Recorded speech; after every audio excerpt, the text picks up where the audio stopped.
भाई राम राम सभी को, कैसे हैं आप सभी। मैं आपका साथी रिकेश दुबे, दिल्ली पुलिस से।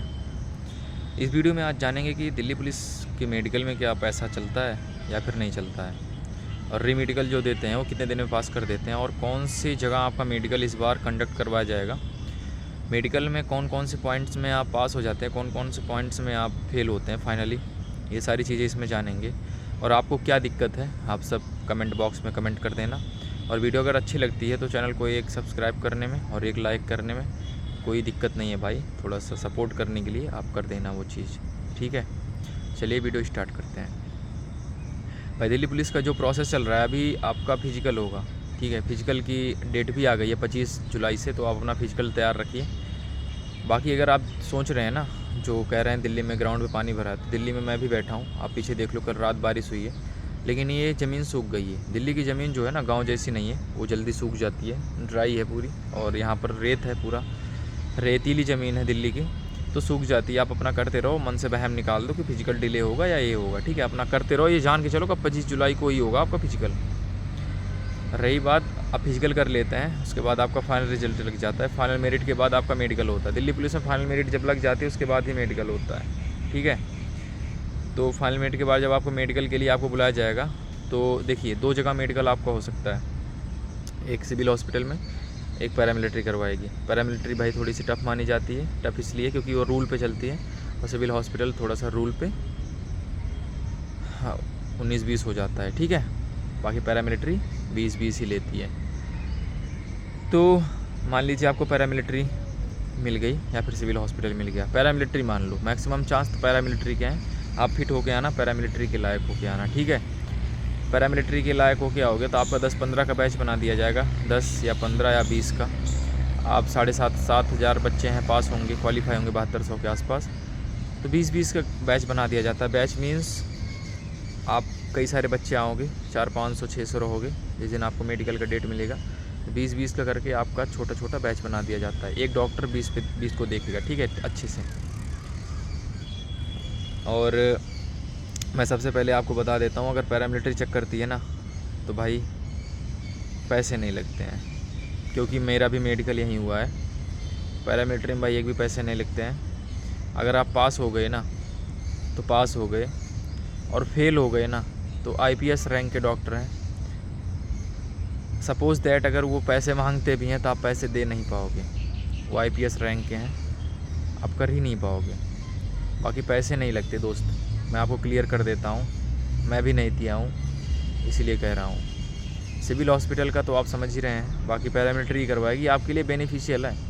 नहीं तो गरीब बच्चे हमारे जैसे जो है ना, वो कभी ना आ पाएँ, जिनके पास भाई 10,000 देने के लिए नहीं है कुछ ना, उस टाइम दे देते हैं उधार लेके, लेकिन कभी कभी होता है कि नहीं होता। भाई मैं समझ सकता हूँ प्रॉब्लम्स बच्चों की, जो थोड़ा सा डाउन फैमिली से हैं, तो पैसे नहीं चलते हैं दोस्त। सबसे पहले ये क्लियर कर दो, क्लियर कर लो अपना।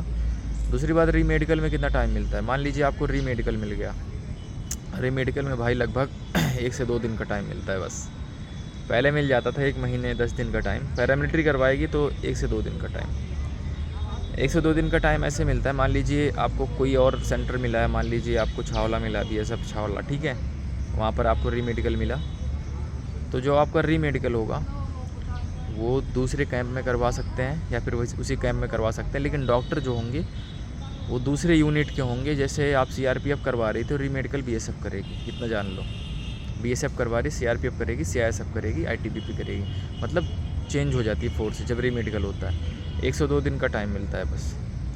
री मेडिकल भाई सबसे ज़्यादा मैंने देखा था बच्चों को ब्लड प्रेशर में मिला था, BP में। बच्चे सारा फिट होते हैं, लेकिन आते ही डर जाते हैं कि यार क्या हो रहा है, क्या हो रहा है, डर जाते हैं। डरो मत, BP में भाई आपको 3 चांस दिया जाता है। 3 चांस में अगर आप पास होते हो ना तो चौथे चांस नहीं दिया जाता है, और अगर 3 चांस आप डिस्क्वालीफाई होते हो तो फिर आपको री मेडिकल मिलता है। BP में भी नॉर्मल पॉइंट है एक, लेकिन री मेडिकल आपको देते हैं वो। आप सबसे ज़्यादा BP में पॉइंट मिलता है, इसमें पास हो जाते हैं लास्ट में बच्चे, BP में पास कर देते हैं। नौकरी में पॉइंट मिलता है, नौकरी में भी पास हो जाते हैं बच्चे, लेकिन अपनी नौकरी सही करके आना। नौकरी का इलाज देख लो, अगर आपको नौकरी है, गर्ल्स में सबसे ज़्यादा नौकरी होती है, तो गर्ल्स को थोड़ा सा छूट मिलती है, लेकिन क्यों मैं बोलूँगा छूट लो, आप अपना तैयार करके आओ ना। नौकरी में पॉइंट मिलता है, फ्लैट फुट का कोई पॉइंट ऐसा नहीं है यहाँ पर। कानों में भाई गंदगी रहती है, कानों में पॉइंट्स मिलते हैं, कानों को साफ़ करवा के आना अच्छे से। नाक में डीएनएस का पॉइंट नहीं मिलता है दिल्ली पुलिस में, कोई है ही नहीं, क्योंकि डीएनएस का पॉइंट जो होता है वो जैसे आप पहाड़ों पे ड्यूटी करेंगे, आप ठंडे क्षेत्र में करेंगे, तो दिल्ली ठंडा क्षेत्र है ही नहीं, कोई प्रॉब्लम यहाँ चेक ही नहीं होता। हाथों में टैटू वैटू भाई ज़्यादा बड़ा है तो उसको हटवा लेना, अभी टाइम है आपके पास, आपके अगर अच्छे नंबर हैं। बाकी ऐसे कोई पॉइंट्स नहीं मिलता। मेन आपका मेजर पॉइंट हो गया बीपी और आपकी आँखों में, आँख में अगर आपको कलर ब्लाइंडनेस है, जिसको बोलते हैं वड़ानता, मतलब आप समझ नहीं पाते हो कलर कौन सा है, समझ ही नहीं पा रहे हो ना, तो भाई आपको निश्चित है पैरामिलिट्री भाई आपको रीमेडिकल करती है, और रीमेडिकल के बाद फेल करती है। मेरे कितने सारे दोस्त फेल हो रखे हैं। एक तो आईटीबीपी नौकरी कर रहा था, आया था रीमेडिकल करवाए, फेल हो गया। ठीक है, लक बाई चांस आप पास भी हो सकते हैं, लेकिन इतना टफ नहीं होता। जो पैरामिलिट्री करवाती है मेडिकल, वो दिल्ली पुलिस के बेसिस पे ही करवाती है। मीन्स जो चार्ट होते हैं दिल्ली पुलिस के रहते हैं, उस चार्ट को फॉलो करती है। ठीक है भाई, थोड़ा सा बाल वाल कटवा के आना, ऐसे भी रखोगे कोई प्रॉब्लम नहीं है, मस्त रहेगा। बाल छोटे रखना, थोड़ा सा डिसिप्लिन में रहोगे, डॉक्टर पास कर देते, क्योंकि वो पढ़े लिखे डॉक्टर्स होते हैं सारे, डीएसपी रैंक के, एसीपी रैंक के, आईपीएस होते हैं सारे। ठीक है, तो भाई वीडियो अगर आपको अच्छी लगी हो तो लाइक कर देना, चैनल को सब्सक्राइब करना, और कुछ जानकारी चाहिए तो चैनल को सब्सक्राइब करके रहना और पूछ लेना। ठीक है, रही बात मैं आपको क्लियर कर दूं, पैसे नहीं लगते हैं भाई, A to Z। हम लोग भी 100 रुपया दे के फॉर्म भरे थे और आज भर्ती हो गए, फाइनली भर्ती हुए थे, कोई पैसे नहीं लगे थे। ऑनेस्टली बता रहा हूँ भाई, कोई झूठ बोलने वाली बात नहीं है। ठीक है, आप मस्त रहो, स्वस्थ रहो। जय हिंद, जय भारत।